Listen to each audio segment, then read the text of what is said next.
Hai gengs, apa kabar? Senang sekali berjumpa dengan geng semua. Salam kenal dan salam sukses dari BCNQ. Mari tetap menjaga semangat kita masing-masing, tetap pantang menyerah, mari terus berbuat kebaikan, ayo terus berburu kesuksesan, dan selalu berpikir positif atas apapun yang sedang terjadi di seputar kita. Gengs, pembahasan video kali ini adalah tentang organisasi atau tim yang mana yang paling oke dalam merespon perubahan. Pembahasan kita awali dengan cerita tentang perjalanan revolusi industri. Saya yakin sebagian di antara geng sudah pernah mendengar tentang perjalanan revolusi industri karena topik ini sudah dibahas di berbagai forum. Namun demikian, dalam video kali ini kita sedikit mengoverview tentang perjalanan tahapan revolusi industri. Tahapan revolusi industri yang pertama itu dimulai akhir abad 18 hingga awal abad 19. Revolusi industri pertama ini pencetusnya adalah karena diketemukannya mesin uap. Dulu sebelum mesin uap diketemukan, proses produksi itu 100%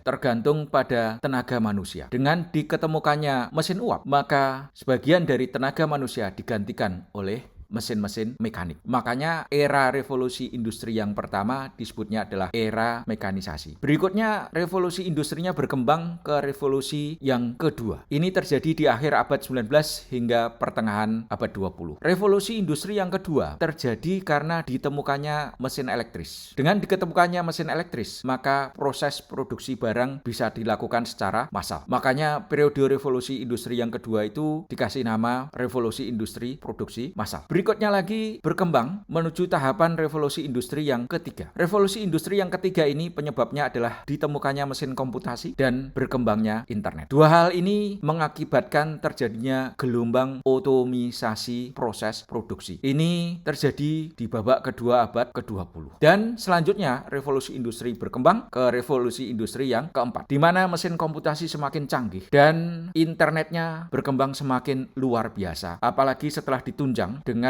berbagai perkembangan teknologi komunikasi. Diawali dengan 1G menuju 2G menjadi 3G menjadi 4G dan sekarang masuk ke 5G, di mana beberapa negara sudah menerapkan teknologi komunikasi berbasis 5G. Nah, kemampuan komputasi dan kemampuan berkomunikasi yang luar biasa akhirnya membawa gelombang yang disebut M2MC, yakni machine to machine communication, di mana antara perangkat mesin satu dengan yang lainnya bisa berkoneksi, bisa berinteraksi, bisa berkomunikasi. Hingga kita menemukan terjadi perkembangan drone yang semakin canggih, maraknya IoT, Artificial Intelligence, Visual Reality, Augmented Reality, bentuk-bentuk robot menjadi semakin beragam, dan lain sebagainya. Nanti kalau teknologi komunikasi 5G sudah tersebar merata, maka kita akan menemukan perubahan yang luar biasa dalam kehidupan kita. Antar mobil bisa saling berkomunikasi, dan lain sebagainya. Nah, seiring dengan revolusi industri ini, sifat perubahan yang terjadi yakni VUCA itu semakin menjadi-jadi. Kecepatannya luar biasa, uncertainty-nya menjadi luar biasa, kompleksitasnya menjadi luar biasa, dan muatan-muatan ambigunya juga menjadi super luar biasa. Apa itu VUCA? Bagi gengs yang berminat, silahkan untuk kembali mengakses video kami yang sedikit pernah menyinggung VUCA, dan juga silahkan mengakses sumber-sumber yang lainnya supaya bisa mendapatkan pemahaman VUCA yang lebih baik, lebih komprehensif, lebih kontekstual. Nah gengs, tantangan yang kita hadapi tidak sekedar mulai berkembangnya revolusi industri yang keempat dengan sifat VUCA-nya yang luar biasa, namun di saat bersamaan kita memiliki tantangan bagaimana mengharmonisasi kultur dari generasi-generasi yang hadir di dunia bisnis ini, yakni generasi baby boomer, Gen X, Gen Y, dan Gen Z. Barangkali generasi baby boomer udah semakin banyak yang pensiun, tinggal sedikit yang masih aktif di dunia bisnis. Nah, bagaimana kultur yang berbeda antar generasi ini bisa harmonis menghadapi tantangan perubahan yang sangat luar biasa, yakni perubahan menuju revolusi industri 4.0 dan muatan VUCA dari perubahan yang ada semakin juga luar biasa. Sudah banyak forum diciptakan untuk membahas ini semua, dan hampir bisa dipastikan untuk bisa menjawab tantangan ini, organisasi yang ada di era perubahan terkini ini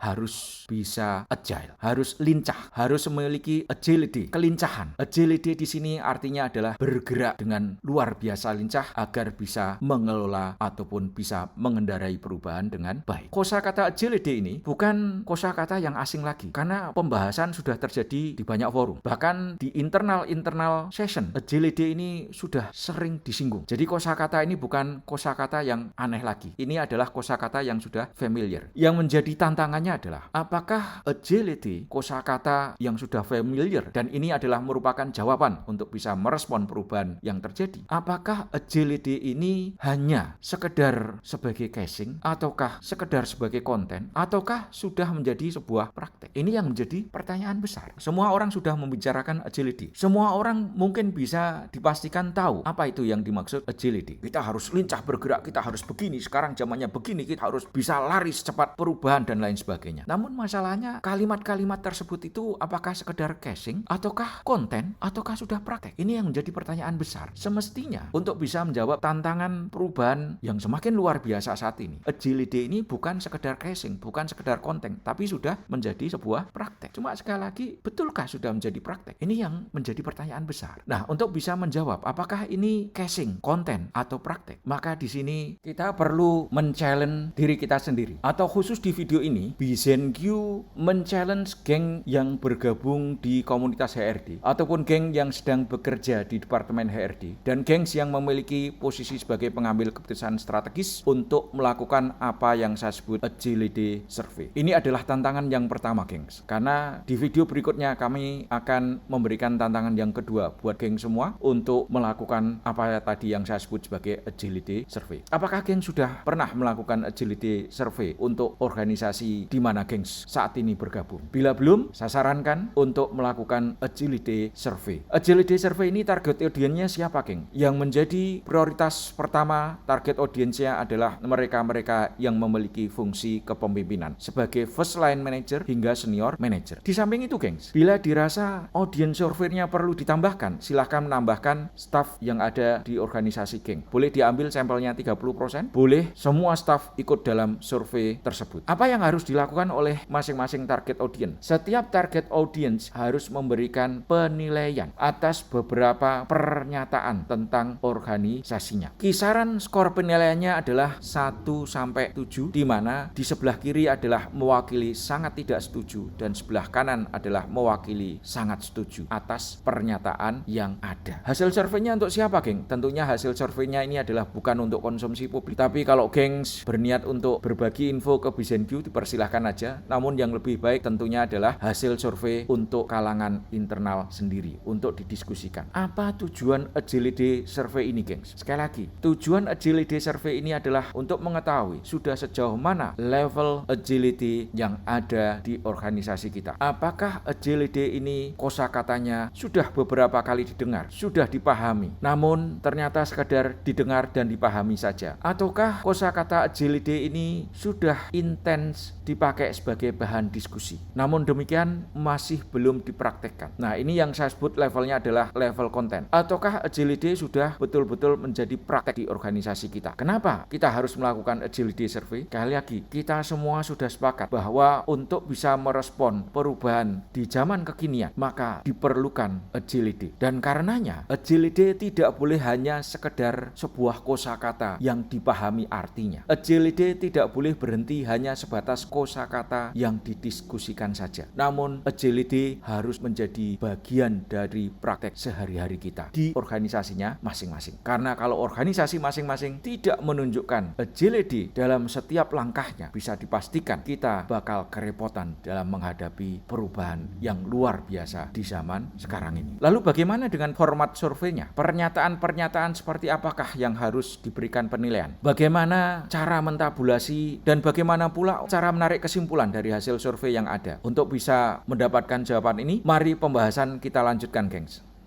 Ini adalah daftar pernyataan-pernyataan yang harus diisi oleh target audience survey tadi. Setiap individu harus memberikan suara. Apakah aksi organisasi yang selama ini berjalan lebih dominan aksinya adalah aksi reaktif, bukan aksi yang sifatnya proaktif? Silakan dikasih penilaian antara 1-7. Apakah organisasi di mana yang bersangkutan berada itu sering terjebak dalam konflik internal yang berkepanjangan? Di antara mereka mudah saling menyalahkan di saat muncul berbagai persoalan. Apakah organisasi organisasinya selama ini posisinya terus-menerus tertekan oleh kompetisi. Dalam hal ini bisa jadi konteksnya adalah omsetnya stagnan ataupun cenderung menurun dari waktu ke waktu. Apakah aktivitas antar anggota, antar tim, antar unit, antar departemen itu tidak terkoordinasi dengan baik? Apakah organisasi dalam bermanuver itu seringkali kaku, tidak fleksibel? Apakah organisasi di mana target audiens itu berada terlalu sering menghindari risiko? Apakah pengambilan keputusan selalu menggunakan model eskalasi, di mana distribusi wewenang pengambil keputusan itu berjenjang ke atas, tidak tersebar merata wewenang pengambil keputusannya, cenderung tereskalasi ke atas? Apakah revisi SOP-nya jarang dilakukan? Seandainya dilakukan, lebih sering di atas 6 bulan. Dan di antara semua lini bisnis, itu mayoritas mereka adalah SOP driven. Apakah organisasi responnya terlalu sering lambat? Apakah gaya sentralisasi organisasinya masih dominan? Nah, ini adalah pernyataan-pernyataan yang perlu diberikan penilaian dengan kisaran skor 1-7. Apakah aktivitas-aktivitas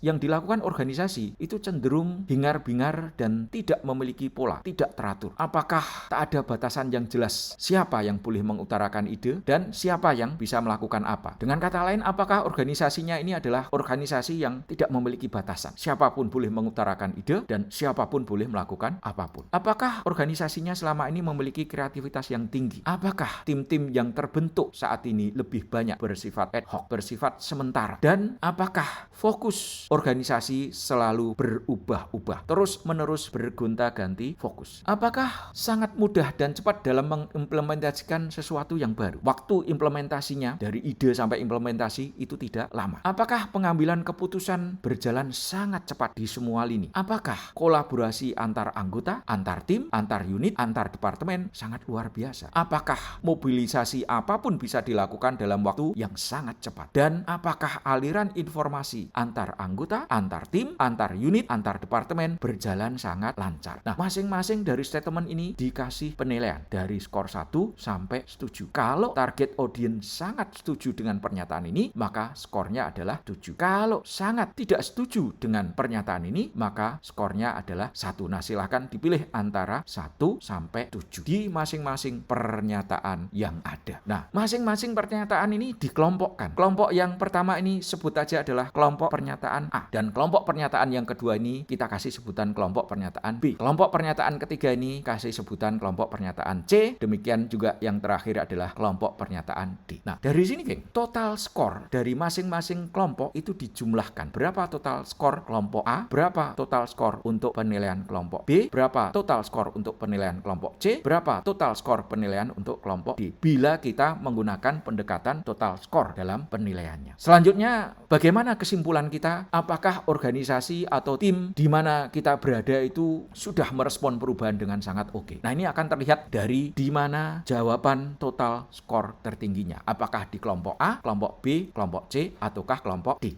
Dari semua jawaban yang ada, kita tabulasi, geng. Sekali lagi, pendekatannya boleh menggunakan pendekatan total skor ataupun rata-rata skor. Tapi saya lebih cenderung pendekatannya adalah total skor. Kalau pendekatannya total skor, maka kelompok A, kelompok B, kelompok C, dan kelompok D diresume total skornya. Dan setelah diresume, dilihat mana skor tertinggi dari jawaban masing-masing individu yang menjadi target audience. Nah, dari sini menuju ke tabulasi yang berikutnya. Sekaligus ini sebuah kesimpulan. Fokus kita adalah skor tertinggi di kelompok pernyataan D. Sekali lagi, fokus kita adalah skor tertinggi yang berada di kelompok D. Berapa persen audiens yang memberikan skor tertinggi di kelompok D? Jika skor tertinggi jawaban di kelompok D ini di atas atau sama dengan 85%, bisa disimpulkan agility level organisasi kita adalah best practice. Jika ternyata prosentase audiens dengan skor tertinggi di kelompok D ini prosentasenya 65% sampai 84,9%,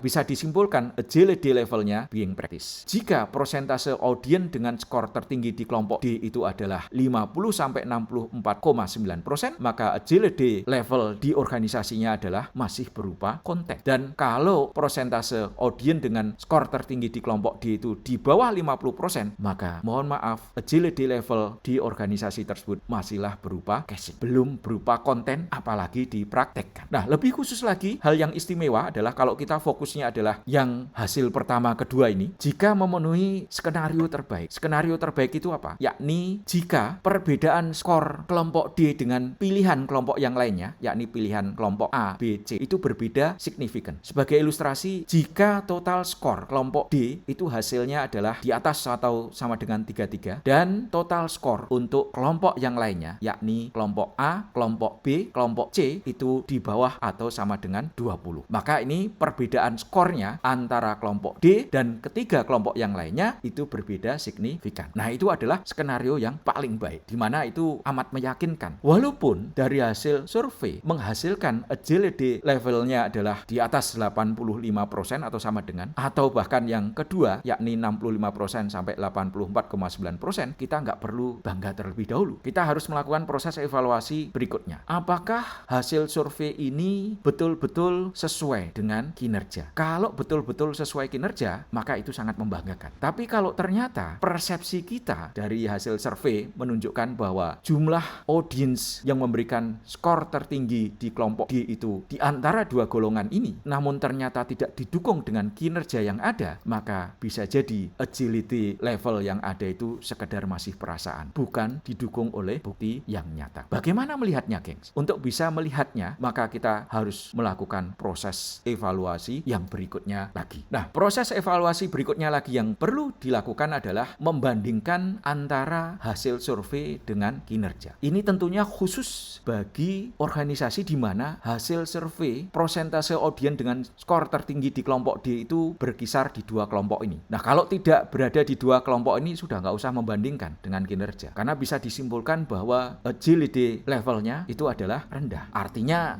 secara nyata kita menghadapi perubahan dengan sifat VUCA yang luar biasa dan masuk di era industri 4.0, serta ada tantangan tambahan mengharmonisasi generasi yang berbeda kulturnya. Ternyata organisasi kita belum menerapkan agility. Padahal kita sama-sama sudah tahu dan semua orang sudah sepakat untuk bisa merespon perubahan yang ada, satu-satunya opsi adalah mempraktekkan agility. Namun faktanya agility masih sebagai konten, bahkan hanya sebagai casing. Ada banyak PR yang harus dilakukan untuk bisa mempraktekkan agility. Gengs, dari pengalaman, banyak industri, banyak organisasi yang sangat bersemangat untuk bisa mengelola perubahan dengan baik. Mereka memiliki challenging goal yang luar biasa. Namun setelah didalami, challenging goal yang luar biasa itu rasanya muskil untuk dicapai. Karena bukan masalah mereka tidak memahami strategi bisnisnya, bukan masalah mereka tidak memahami apa yang semestinya dilakukan. Mereka sudah paham konsep-konsep bisnis yang harus dilakukan. Namun semua itu ternyata tidak bisa diimplementasikan dengan baik. Karena apa? Karena agility levelnya masih berantakan. Akhirnya challenging goal yang luar biasa itu hanyalah sekedar challenging goal. Dan ini banyak kejadian saya temukan saat berada di forum yang membahas tentang menjemput masa depan dengan berbagai tantangan perubahan yang ada. Oke, geng, balik ke proses evaluasi lanjutan membandingkan antara hasil survei agility level dengan kinerja. Kita evaluasi before and after. Dalam konteks ini, bila hasil agility level kita adalah berada di dua kelompok ini, maka harus didukung oleh peta kinerja yang ada sebelum agility dipraktekkan dan setelah agility betul-betul dipraktekkan. Nah, kembali ke konteks kekinian, gengs. Di semua forum pembahasan tentang bagaimana merespon perubahan saat ini, pertanyaan yang sering muncul adalah sudah berapa banyak kita memiliki sistem digital, produk digital. Itu bisa dijadikan sebagai salah satu tolok ukur. Nah, misalkan kita konteksnya adalah menjadikan itu sebagai tolok ukur. Sudah berapa banyak digital produk atau digital system yang dihasilkan? Bila sebelumnya digital produk, digital system yang dihasilkan katakanlah kinerjanya 2-3 per tahun, maka setelah agility betul-betul dipraktekkan, digital produk sistemnya itu menjadi 2-3 per kuartal. Nah, kalau dari hasil survei agility levelnya itu di dua kelompok ini didukung oleh kinerja seperti ini, maka kita patut bangga. Agility level ini betul-betul memang sudah best practice atau being practice dan menghasilkan perubahan yang signifikan. Dilihat katakanlah dari konteks digital product, digital system yang dilahirkan. Dan bisa dilihat dari indikator-indikator performance yang lainnya. Kita bisa masukkan juga misalkan bagaimana tingkat keunggulan organisasi kita dibanding kompetitor sebelum dan setelahnya seperti apa. Dan bagaimana peningkatan akuisisi, retensi, win back konsumen sebelum dan setelahnya seperti apa. Kita bisa pisahkan misalkan dua ini adalah kinerja untuk parameter internal dan ini adalah kinerja untuk parameter eksternal. Nah, kalau parameter internal dan parameter eksternal kinerjanya menunjukkan perbedaan before afternya itu signifikan dan hasil survei menyatakan ini, maka itu sudah inline antara hasil survei dengan kenyataan yang ditunjukkan oleh kinerja. Namun, jika ternyata hasil survei menunjukkan berada di dua kelompok ini tidak didukung kinerja, maka bisa jadi kesimpulan kita, mohon maaf, akhirnya adalah survei ini adalah survei yang salah menilai keadaan. Perasaannya agility levelnya sudah bagus, itu perasaannya. Kenyataannya belum bagus. Maka ini adalah salah persepsi. Perlu dilakukan proses reevaluasi tentang pemahaman yang dimaksud dengan pernyataan-pernyataan yang ada di kelompok D. Perlu dilakukan sosialisasi yang baik tentang yang dimaksud dengan pernyataan-pernyataan yang ada di kelompok D beserta fakta-fakta yang bisa didapat untuk memberikan skor yang tepat untuk setiap pernyataan yang ada. Misalkan, implementasi hal-hal baru itu sangat cepat dan sangat mudah. Nah, faktanya itu seperti apa? Sebelum memberikan jawaban katakanlah skornya 7, itu faktanya seperti apa? Fakta-fakta pendukung apa saja yang bisa dipakai untuk menyatakan hal-hal baru itu sangat mudah dan sangat cepat dilakukan di organisasi tersebut. Selama pernyataan atas kelompok D didukung oleh fakta-fakta yang relevan, maka mispersepsi kemungkinan besar tidak terjadi. Nah, gengs, ini adalah resume akhir tentang hasil survei VS kinerja. Silahkan gengs yang berada di komunitas HRD dan pengambil keputusan strategis untuk melakukan survei tentang persepsi agility di masing-masing organisasinya. Jangan sampai agility itu hanyalah sebagai casing ataukah sebagai konten. Kalau agility di sini masih sebagai casing dan konten, maka ada hal-hal yang perlu kita rombak di organisasi kita. Karena sekali lagi di awal kita sudah sepakat bahwa organisasi yang bisa merespon perubahan dengan baik adalah tidak ada lain selain menerapkan agility. Oke gengs, sekian dahulu video kali ini. Jangan lupa untuk subscribe, like, comment, and share. Sekian dan sampai ketemu di video berikutnya. Di mana di video berikutnya BCNQ akan memberikan tantangan yang kedua untuk melakukan survei kembali. Tapi surveinya berbeda dengan kali ini. Survei untuk yang kedua adalah tentang ciri-ciri individu yang antusias terhadap perubahan. Sekali lagi, sampai ketemu di seri video berikutnya. Bila merasa tertantang dengan agility survei, maka silahkan segera lakukan dan semoga saja hasilnya adalah hasil yang menggembirakan, yakni organisasi gengs masuk di dua kelompok ini dan didukung oleh kinerja yang ada. Bagi yang belum, jangan patah semangat, terus perjuangkan supaya agility bukan hanya sekedar casing ataukah konten, tapi menjadi sebuah praktek. Terima kasih, sampai ketemu di video berikutnya.